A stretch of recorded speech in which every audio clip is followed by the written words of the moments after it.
Welcome into the Pursuit of Manliness podcast, where we are vigorously equipping men to pursue biblical manliness. My name is Jarrett Samuels. I'm the host of the podcast. And men, as always, I'd like to begin by thanking you for checking out today's show. Now, whether you've been a long-time subscriber or you're brand new to this thing, welcome. I'm thankful that you're here.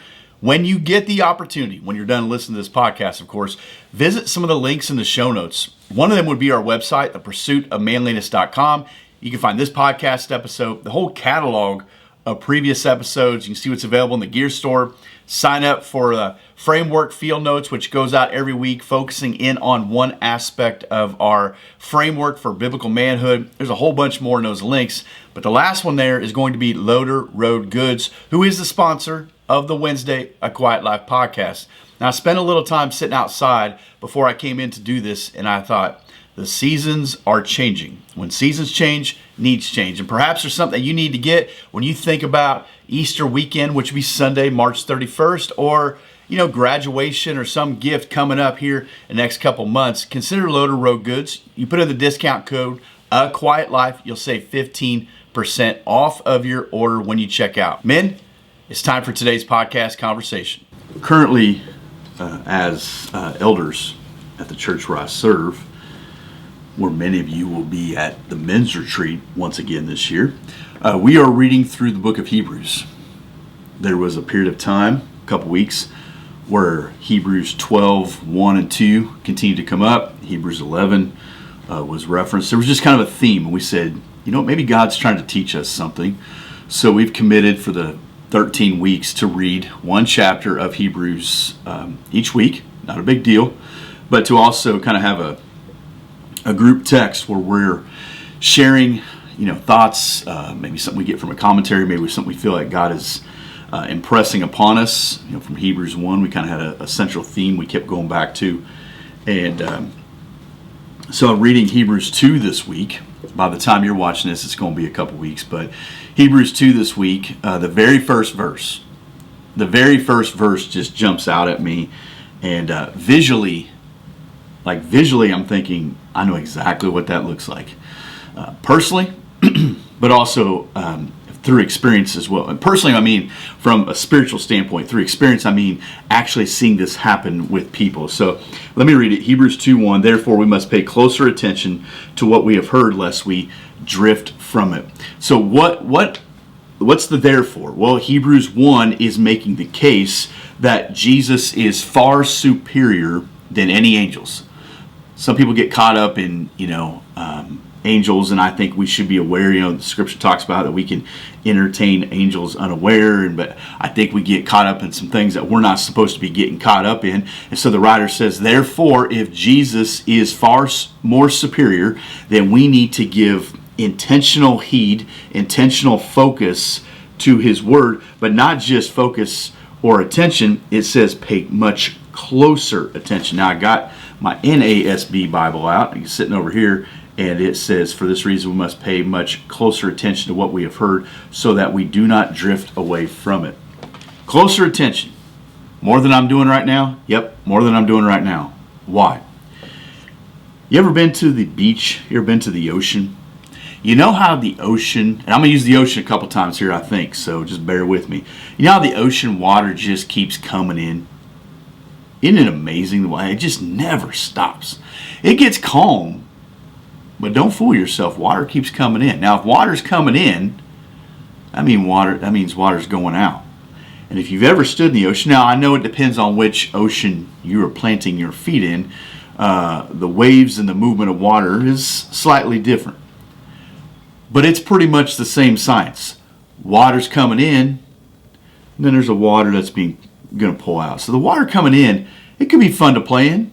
It can be fun to boogie board, bodyboard. I haven't got to the place where I surf by any means, but I have in my younger days done some we call it boogie board and bodyboard, whatever it is, where you have the board in front of you, and then I've done where it's just your body, and then I've done a little bit of skimboard, and that's how you die. So, but you need the water to come in for that. That's the end.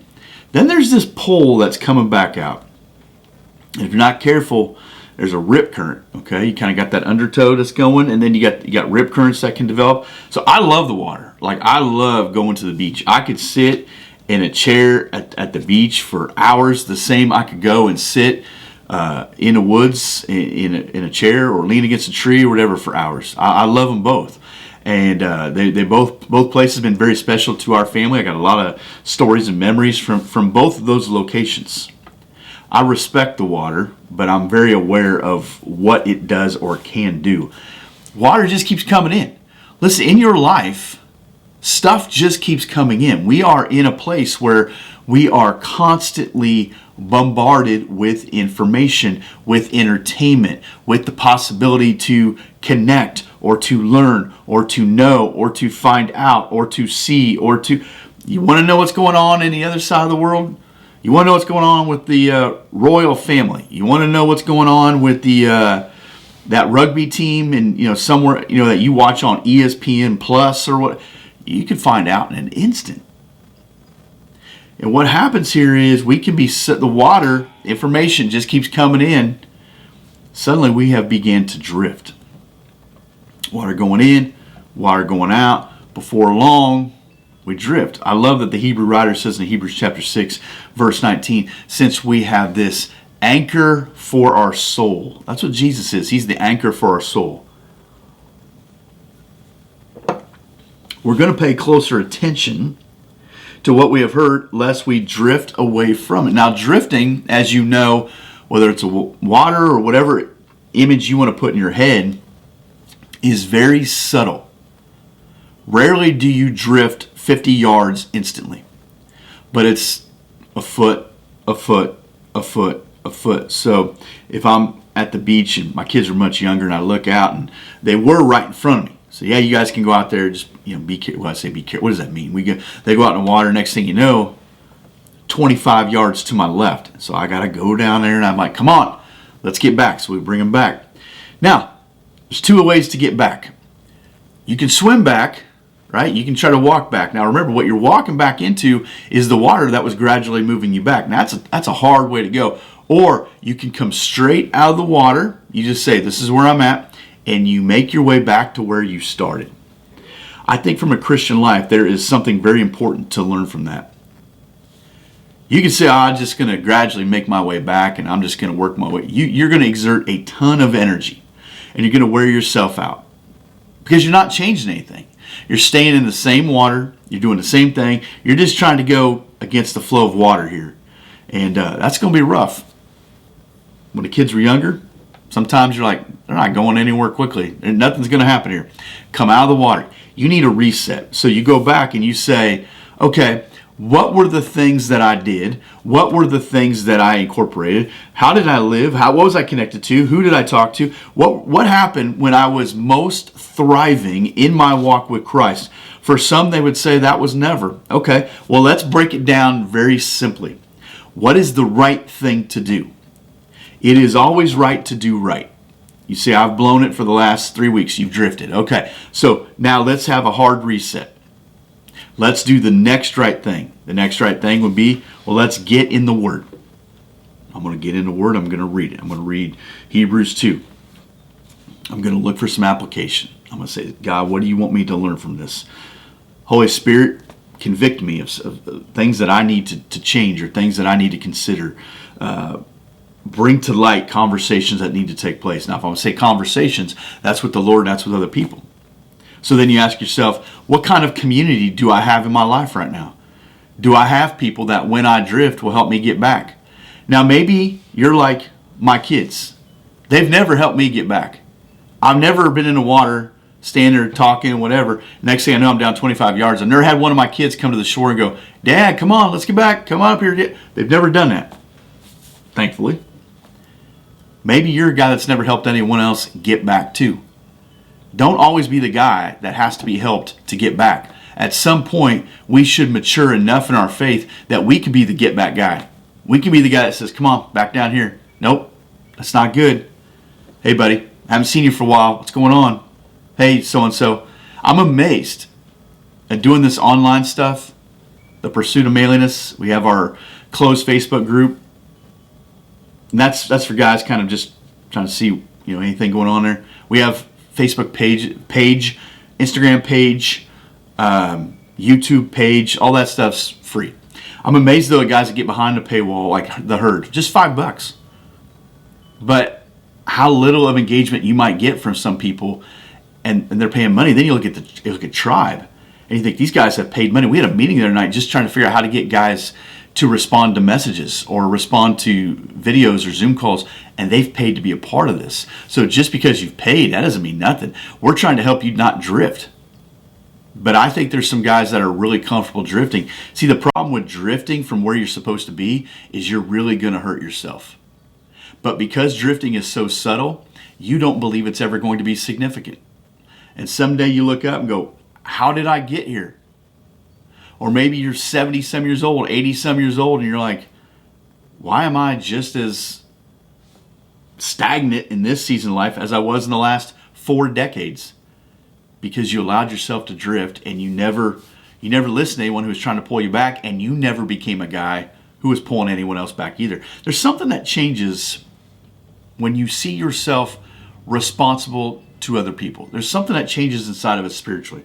A couple years ago, one of my nephews, it was one of those 6 o'clock walks to the beach where there's less people, and the little kids always like to go jumping, can I get in the water? Yeah, guys, knee deep. Well, that's over.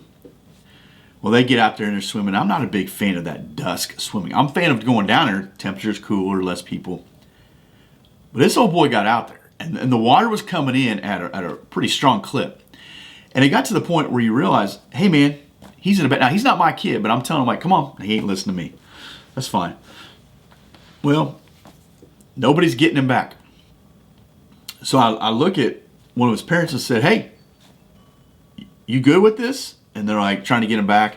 So I yell, get back, now. I'm not going to yell on the microphone, but I yell, get back now. And you can see he's swimming towards me, but he's not going anywhere. And he mouths to me. Well, he didn't mouth to me. He said it, but I couldn't hear it because of the wind. And he said, I can't. And in that moment, I remember turning around, I threw my sweatshirt off, and I just walked straight in the water. It's a God thing, man. It's not a Baywatch thing. It's a God thing. I walked straight in the water. I don't remember how far out I went. But I got to the point where I was still walking. I know that. I grabbed him by one of his arms that he's got stretched out, and I just dragged him all the way back to the shore and probably dumped him on the sand. I've been telling you for, and they just walk off. Like nothing ever happened. And I look at my wife and I said, he could have been dead. One time going under the water, and we may not be able to locate him. We don't have any. We're not so CPR certified lifeguards in this group. He could have been dead that easy because of simple neglect from the shore and a lack of paying attention in the water. Man, spiritually, it's the exact same thing. You could put yourself where you are in a real bind, or you could cause some people some harm. Now, I believe in that moment that was a God thing. Nothing affected me in or out. I didn't walk on no water. I'm not trying to say anything like that. I'm just saying maybe it was adrenaline, but I certainly believe the Holy Spirit was right there to and fro. Because when I look back, I think, boy, we should have been struggling to get back. But no big deal. Just walk off like nothing ever happened. Jesus told us that too. You need to take care how you hear. Oh, I hear things all the time. Take care how you hear. You see, the gospel isn't a song that you memorize and you know it. There's certain artists, maybe when their song plays, you know it. You guys know I'm a Christmas music guy. Older the better. So a song starts playing, I can tell you who it is most of the time. Not all the time, most of the time. I can tell you the artist.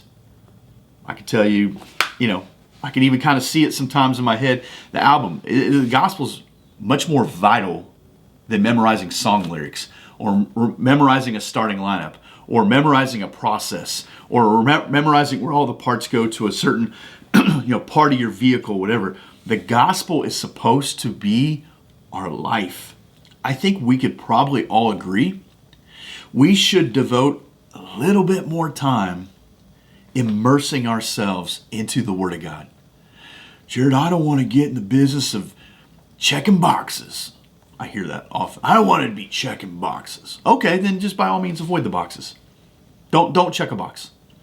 See how that works out for you. Because sometimes, like getting out of the water, you need to go back to where you started. Where I started was, what do I need to do?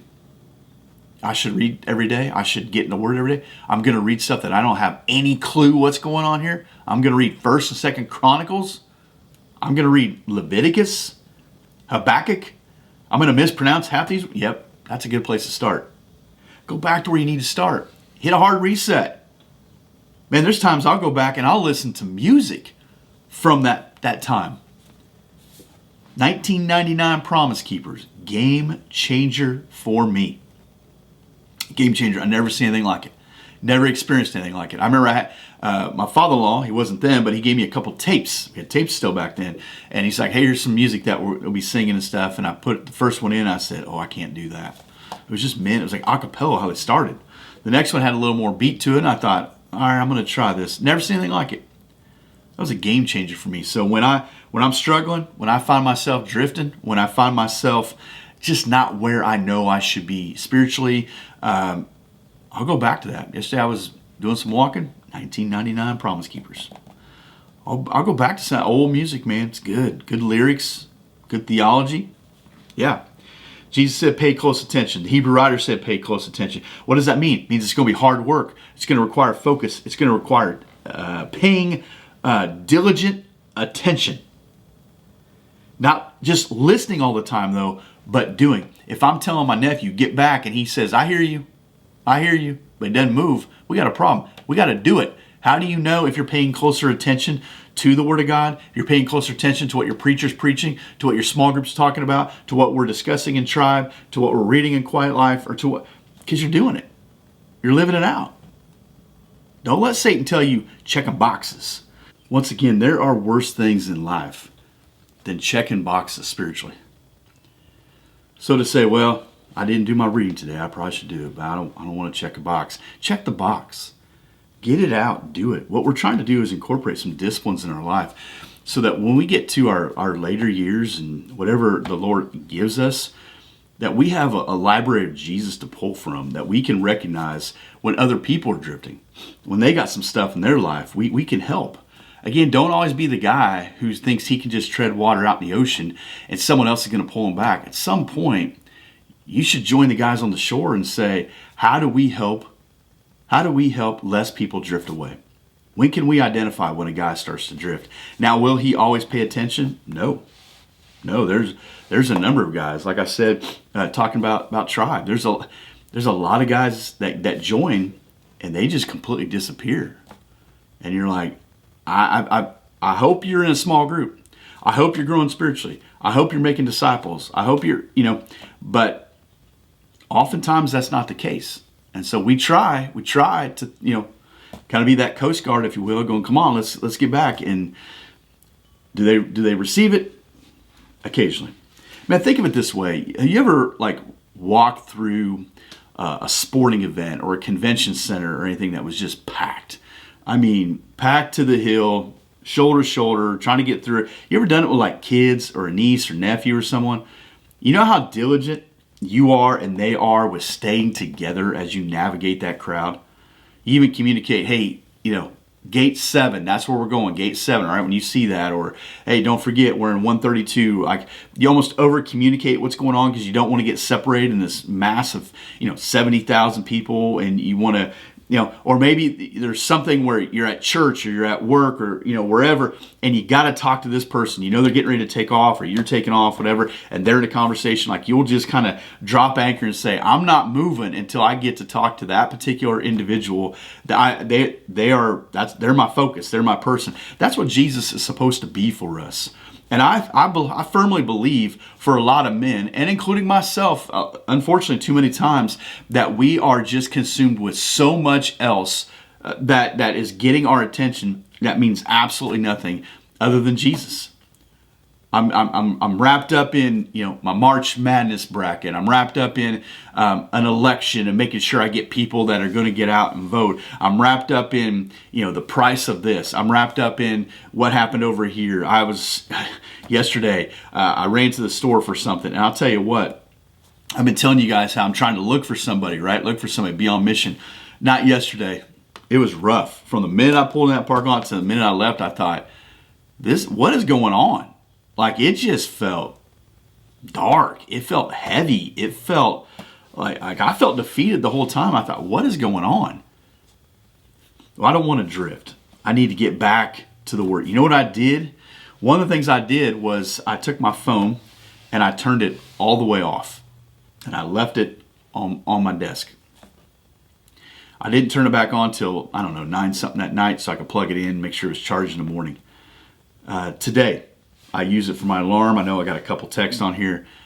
I need to get off that thing. You know what happens when you don't feel right? You feel down, you feel funky, you drift. And you drift on the reels. You drift on YouTube. You drift on Netflix. You drift on things that you're not supposed to be drifting on. You have no business treading in those waters. And then the next day you wake up and be like, why did I waste my time that way? I found myself last night, not on the computer, not on the phone, not on a tablet, not on anything electronic, just my son and I in the living room. My wife was doing a Zoom with a whole bunch of people over here. And I thought, man, this is the way it used to be. This is the way it's supposed to be. I'm not being consumed by anything. There's no algorithm, no nothing in my mind. Pay close attention. Jesus said in Mark 12:30 that you're to love the Lord your God with all your heart, mind, soul, and strength. Can you fathom that? All of your heart. Who has your heart? What has your heart? All of your mind. What do you think about? What are you really thinking about? When you're driving down the road, your mind starts to drift, and you're sitting in a meeting, your mind's drifting, you're in church, you're thinking about something else. Where's your mind? Jesus said, I want it all. You're loving with all of your mind, all of your heart, all your mind, all of your soul. Every single part of you and all of your strength. What's getting your strength? I think there's too many men walking around like Samson. Start to believe your own hype. You start to believe that you're the one that grew your hair out. You start to believe that you are somehow infallible, untouchable, some kind of superhero in your own story, only to be tempted and be completely ruined. Get your eyes plucked out. Too many guys like that. All means all. And if we're not giving Jesus our all, we're cheating him. If we're not giving Jesus every bit of ourselves, we're cheating him. Don't buy into some kind of vanilla Christianity that comes with a hammock and allows you to just sit on the side while everyone else is laboring for the kingdom. And you say, well, he's not laboring for the kingdom. Right. Is he on the narrow road? Are you on the narrow road? If you're drifting, get your tail back to the shore. Get back to where you're supposed to be. Drifting is subtle, but no question about it. It is significant, and you always end up putting other people in perilous situations. All means all. I just consider, are you drifting? You're like, man, I don't want to get too radical with this Jesus thing. Well, what's the line between Jesus wanting all and you or someone else saying you're becoming radical? I'd rather Jesus determine the all than some guy at work call me radical and that derail me, or someone in your friend group or family group, whatever. All means all. And brother, if you're drifting and you do have somebody trying to get you back to shore, you should, as a grown man, acknowledge their effort. I am amazed at how many grown men cannot return a text message. How many grown men cannot return a DM or an email or whatever. They ghost you. And I want to ask them, and maybe you're listening, what is going on in your life? What is causing you the mental headspace that says, I don't need to return that? Someday you're going to need somebody. And I hope they don't ghost you like you've ghosted them. But more than that, I hope someday you're on the shore and you're stable enough in your walk with Christ. You're stable enough in your evangelism and your discipleship that you're able to help other people get back. There's a lot of people who have fun playing in the water, don't they? I got a lot of Christian friends who they're fun when things are fun. They're great to joke with when things are jokey and fun. But when you need a rescue mission, man, you'll find out real quick who those people are. When it's time to get serious, when it's time to come alongside somebody, when it's time to console someone, when it's time to deeply pray for someone, man, you'll find out real quick who those people are. And if you got them, reciprocate it. You should respond to them. Be careful then. Pay much closer attention to what we have heard, lest we drift away from it. Men, thanks for listening and watching. Think about it. Let's keep pursuing biblical manliness.